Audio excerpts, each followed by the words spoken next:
नहमदुहु व नुसल्ली अला रसूलिहिल करीम अम्मा बाद फ़अऊज़ु बिल्लाहि मिनश शैतानिर रजीम बिस्मिल्लाहिर रहमानिर रहीम रब्बिश्रह ली सदरी व यस्सिर ली अमरी वहलुल उक़दतम मिन लिसानी यफ़क़हू क़ौली।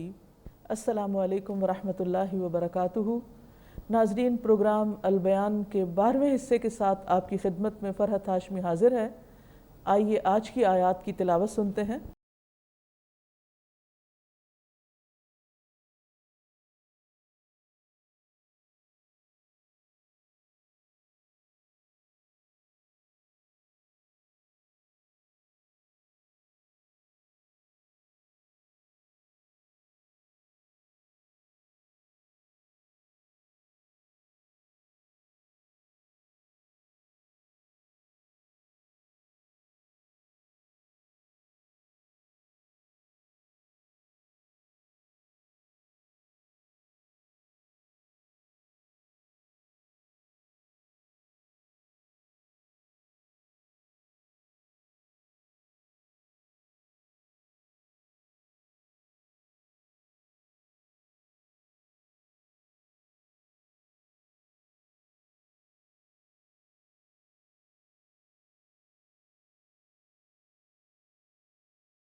और जब मूसा अलैहिस्सलाम ने अपनी कौम से कहा, बेशक अल्लाह तुम्हें हुक्म देता है कि तुम एक गाय ज़बह करो, वो बोले, क्या तुम हमसे मजाक कर रहे हो?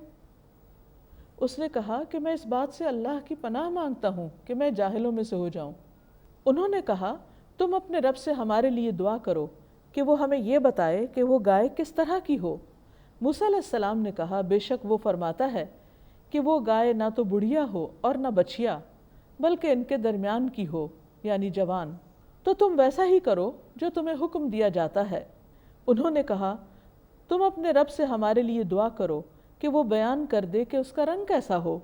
उसने कहा, बेशक वो फरमाता है कि वो गहरे जर्द रंग की गाय है, चमकता है रंग उसका कि देखने वालों को खुश कर देती है। उन्होंने कहा, तुम अपने रब से दुआ करो कि हमें बयान कर दे कि वो किस तरह की हो, क्योंकि गायें हमें एक दूसरे से मुशाबे मालूम होती हैं, और बेशक अगर अल्लाह ने चाहा तो हम ज़रूर राह पाने वाले हैं। कहा, बेशक वो फरमाता है कि वो गाय काम करने वाली न हो और न ज़मीन में हल जोतती हो और न खेती को पानी पिलाती हो, सही सलामत, नहीं कोई दाग उसमें। कहने लगे, अब तुम हक लाए हो। बड़ी मुश्किल से उन्होंने उस गाय को ज़बह किया और लगता न था कि वो ऐसा करेंगे। और जब तुमने एक शख्स को कत्ल कर दिया, फिर तुम उसके बारे में बाहम झगड़ने लगे, लेकिन जो बात तुम छुपा रहे थे अल्लाह उसे ज़ाहिर करने वाला था। तो हमने कहा, इस गाय का कोई टुकड़ा मकतूल को मारो। इसी तरह अल्लाह मुर्दों को ज़िंदा करेगा और वो तुम्हें अपनी निशानियाँ दिखाता है ताकि तुम अक्ल से काम लो। बनी इसराइल एक तवील अरसे तक फ़िरौनियों के साथ रहे थे। फ़िरौन की कौम के लोग गाय की पूजा करते थे। उनको देखकर بنی اسرائیل کے اندر بھی گائے کی محبت پیدا ہو گئی تھی۔ اللہ سبحانہ وتعالیٰ نے بنی اسرائیل کو اسی سے آزما لیا، اور یہ ہوتا ہے عموماً کہ انسان جس چیز سے محبت کرتا ہے اسی کے بارے میں آزمائش میں ڈال دیا جاتا ہے۔ ابراہیم علیہ السلام کو اپنے بیٹے اسماعیل علیہ السلام سے محبت تھی، تو اللہ سبحانہ وتعالیٰ نے ان کو ایک خواب دکھایا کہ جس میں وہ اپنے بیٹے کو ذبح کر رہے ہیں۔ عام انسانوں کے لیے بھی اسی طرح کے کچھ نہ کچھ امتحان ہوتے ہیں۔ تو بہرحال اللہ سبحانہ وتعالیٰ فرماتے ہیں کہ ہم ضرور تمہاری آزمائش کریں گے، کبھی کسی چیز کے ذریعے، کبھی کسی چیز کے ذریعے۔ مصائب خمسہ کا ذکر قرآن مجید میں آتا ہے، کوئی بھی انسان اس سے بچا ہوا نہیں، کیونکہ زندگی تو ہے ہی ایک امتحان۔ تو بہرحال اللہ سبحانہ وتعالیٰ نے بنی اسرائیل کو حکم دیا کہ وہ ایک گائے کو ذبح کریں۔